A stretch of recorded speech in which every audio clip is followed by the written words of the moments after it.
मला असं वाटतं की पुढचे 4-5 दिवस तुम्ही या मतदारसंघामध्ये राहणार, पण शिवसेना, भाजप, राष्ट्रवादी काँग्रेस पार्टी, मनसे आणि सगळे मित्रपक्ष मिळून आम्ही सगळे कामाला लागलेलो आहोत. त्याच्यामुळे निश्चित साहेब मला अपेक्षित असलेला घटक या मतदारसंघात नक्की मिळेल हा शब्द देखील या कार्यक्रमाच्या निमित्ताने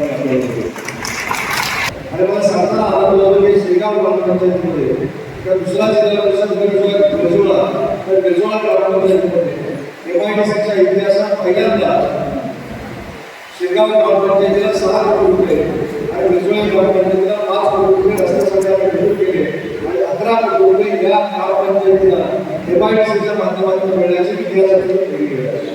आज मला असं वाटतं की राजकारणाचे सगळेच नेते मंडळींना देखील एक समाधान असेल की या 2 जिल्हा परिषद गटातल्या प्रत्येक गावामध्ये विकासाची कामं केली.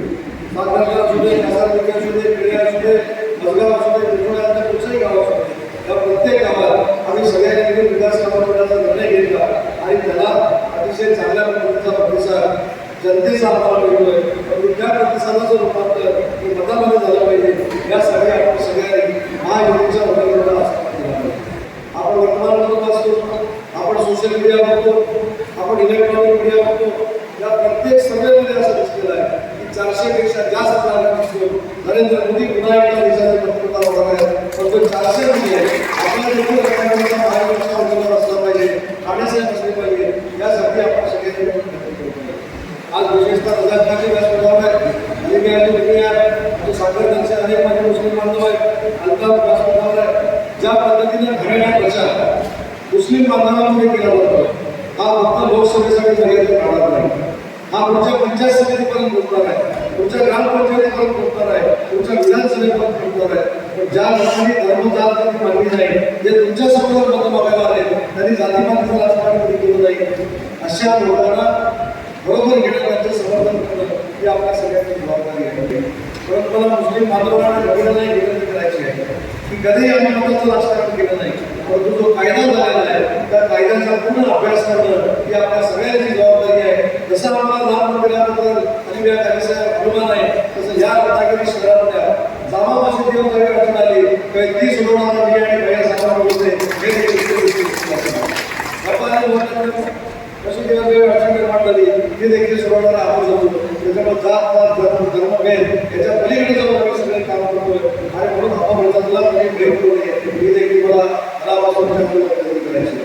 तुमच्या आईवडिलांनी सांगितलं आणि वर्ष मुख्यमंत्री होता या कोकणाला काय दिलं, एखादा रस्ता, एखादी बावडी, एखादी शाळा, एखादा कॉलेज, एखादा हॉस्पिटल, एखादी कंपनी 5 लाखावर काम करू शकते अशी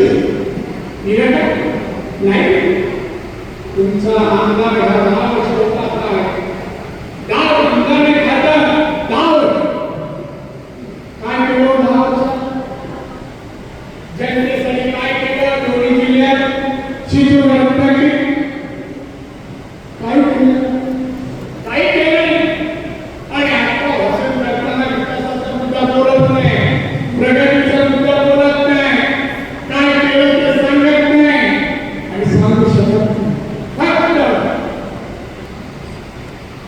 काय भाषण करण्याबद्दल बोलतो. पंचमुख्य महाराष्ट्र मुख्यमंत्री झालेला माणूस सर्वांना आमच्या देवेंद्र फडणवीस यांच्याशिवाय वैचारिक का बौद्धिक का लोकांना चांगलं चांगलं गेले होते. कोकणात आला कोकणात 2.5 वर्षात काय देऊ शकला नाही माणूस. 2.5 वर्षात 2 दिवस मुख्यमंत्र्याला दिला आम्ही आता टिकल झाली. मला तुम्हाला सांगायचं त्या टिकेला आम्ही देऊ शकतो पण 7 तारीखपर्यंत आम्ही आज समोर विकसित देश आत्मनिर्भर देश आणि म्हणून सांगतो होती की मला जातीचं पातीचं धर्माचं राजकारण काय.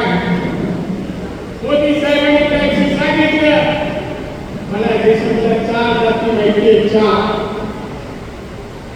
कोणत्या?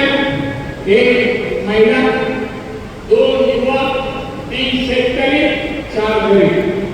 या बाकीच्या माणसं माणसाची माणुसकी नेहमी जागतात. टाइम्स डिजिटलला लाईक करा, सबस्क्राईब करा, शेअर करा आणि बेल आयकॉन दाबायला विसरू नका. पाहत रहा टाइम्स डिजिटल.